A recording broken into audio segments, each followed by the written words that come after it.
안녕하십니까. 맨눈으로 세상의 흐름 읽어드리는 와이타임스 정세 분석의 추부길입니다. 우크라이나 침공에 대한 서방의 대러시아 제재가 강화되고 있는 가운데 이 중국이 러시아에 대해서 반도체 같은 전자부품과 원자재 수출이 급증한 것으로 나타나서 이 서방 세계의 대응이 주목되고 있습니다. 미국의 월스트리트저널은 미국 시간으로 15일자에서 중국 세관 자료를 바탕으로 월 1월에서 5월까지 중국에서 러시아로 수출된 반도체가 전년 동기 대비 갑절이 넘는 5천만 달러, 한 662억 원을 기록했는데 지난해 같은 기간보다 배나 늘어난 것으로 집계됐다. 이렇게 보도를 했습니다. 또한 프린터 기판 같은 부품류는 전년 동기 대비 두 자릿수 증가세를 보였다 그러면서 정작 우려스러운 것은 이 무기 생산과 항공우주 분야에서는 없어서는 안 되는 재료인 금속 알루미늄을 만드는 데 쓰이는 이 산화 알루미늄으로 같은 기간 이 산화 알루미늄 수출은 작년 동기 대비 무려 400배나 늘어난 것으로 파악됐다. 이렇게 월스트리트저널은 전했습니다. 이 수출액이 가파르게 늘어난 데는 인플레이션이 일부 영향을 미쳤지만 기본적으로는 많은 중국 기술 기업이 러시아와 거래를 지속하고 있다는 것을 보여주는 결과다. 이렇게 분석을 했습니다.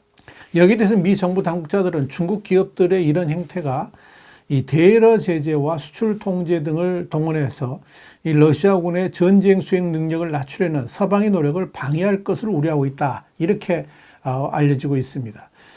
이와 관련해서 미 상무부는 우크라이나 침공 이전과 이후에도 러시아 방위 산업을 지원했던 혐의로 코넥전자 또 킹파이 기술 등 이 중국 기업 5개사를 무역 제재 대상에 추가했습니다.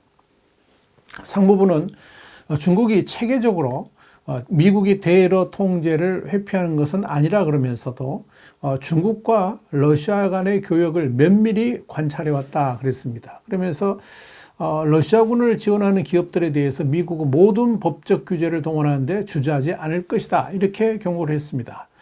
월스트리트저널은 또 군수용으로도 사용할 수 있는 반도체와 다른 부품과 관련한 중국과 러시아 간의 교역은 중소기업뿐만 아니라 거대 국영기업까지 포함된다 그러면서 특히 부족한 자료와 이 복잡한 자회사망 그리고 중개상 등의 문제로 군수용으로도 전환될 수 있는 중러 간의 모든 교육 활동 추적이 사실상 힘들다라고 꼬집었습니다. 그동안 중국 정부 관계자들은 중국이 러시아에 무기 수출을 하지 않는다 그러면서 대다수 중국 기업들이 미국의 뒤끝이 두려워서 러시아 수출을 꺼린 까닭에 올 들어 중러 간의 무역 총액이 현저하게 줄어들었다라고 강변을 해왔었습니다. 그러나 러시아로서는 중국의 지원이 절대적이죠. 중국이 러시아로부터 막대한 원유 등의 도입을 늘리면서 러시아 경제에 큰 도움을 주고 있는 것도 사실입니다. 이런 와중에 이 반도체 등의 러시아 무기 제조에 도움이 되는 품목들까지도 수출을 해왔다면 미국을 포함한 서방 진영으로서는 대응하지 않을 수 없는 상황으로 가고 있다. 이렇게 보시면 되겠습니다. 중국이 세관 자료만 그런 게 아닙니다. 월스트리트저널은 안보 위험 문제를 추적해온 미 싱크탱크 선진국방연구센터가 15일 펴낸 보고서도 열거하면서 중국의 문제점을 지적했습니다. 이 보고서는 중국 국영기업인 중국 폴리그룹의 자회사 폴리테크놀로지가 러시아 방위산업체의 민간 군수용도로 모두 사용 가능한 이른바 이중용도 제품을 판매했다 그러면서 소형무기, 미사일 기술, 드론 방어, 레이저 기술 같은 것을 판매하는 무기업체인 폴리테크놀로지는 2004년부터 올해 1월 사이에 러시아 방위산업체에 281차례에 걸쳐서 이중용도 제품에 해당되는 품목을 전달했다라고 밝혔습니다. 그러면서 이 보고서는 올해 1월 말 러시아 방산업체 알마즈 안테이에 안테나 부품을 보낸 것이 대표적이다. 이렇게 주장을 했습니다. 선진국방연구센터는 러시아 세관 기록을 바탕으로 이 부품이 최첨단 러시아제 S-400 지대공 미사일 레이더에 사용됐을 가능성을 제기했는데요. 실제로 러시아군은 우크라이나 전쟁에서 S-400을 사용하고 또 운영하고 있습니다. 가르시아 연구원은 보고서에서 폴리테크놀로지는 명백히 러시아 정부의 지대공 미사일 체계용 부품 조달을 용이하게 했다는 것은 이론의 여지가 없다. 이렇게 주장했습니다. 월스트리트저널은 결국 이 기업은 러시아의 미사일 기술 확산에 관여했다는 이유로 올 1월 미 국무부의 제재를 받았다라고 전했습니다. 이 중국 기업들의 러시아 거래는 레이더 부품과 반도체 분야만 국한된 게 아닙니다. 이들 업체들은 이 러시아가 우크라이나 침공에 따른 제재로 기초 소재 부품 조달이 어려워지니까 공백을 메우는 데도 도움을 줬다라고 월스트리트저널은 보도하고 있습니다. 이와 관련해서 호주 정부는 지난 3월에 이 산화 알루미늄 같은 이 관련 제품이 러시아 수출을 금지했습니다. 무기 개발에 이용될 수 있다는 이유였죠. 자, 호주가 그렇게 러시아에 대한 수출 금지 조치를 행하니까 그 빈틈을 중국이 끼어든 겁니다. 러시아에 대한 중국의 산화 알루미늄 수출은 이후 급격하게 늘어나서 올 5월에는 15만 3천 톤을 기록했는데 이는 전년 동월 227톤과 크게 비교되는 수치입니다. 자, 월스트리트저널은 이 팔리테크놀로지 같은 국영기업들과 달리 최근 미 상무부가 주목하는 것은 홍콩과 중국 남부 광둥성을 기반으로 하는 민간 중소기업들의 대러 교역이라 이렇게 덧붙였습니다.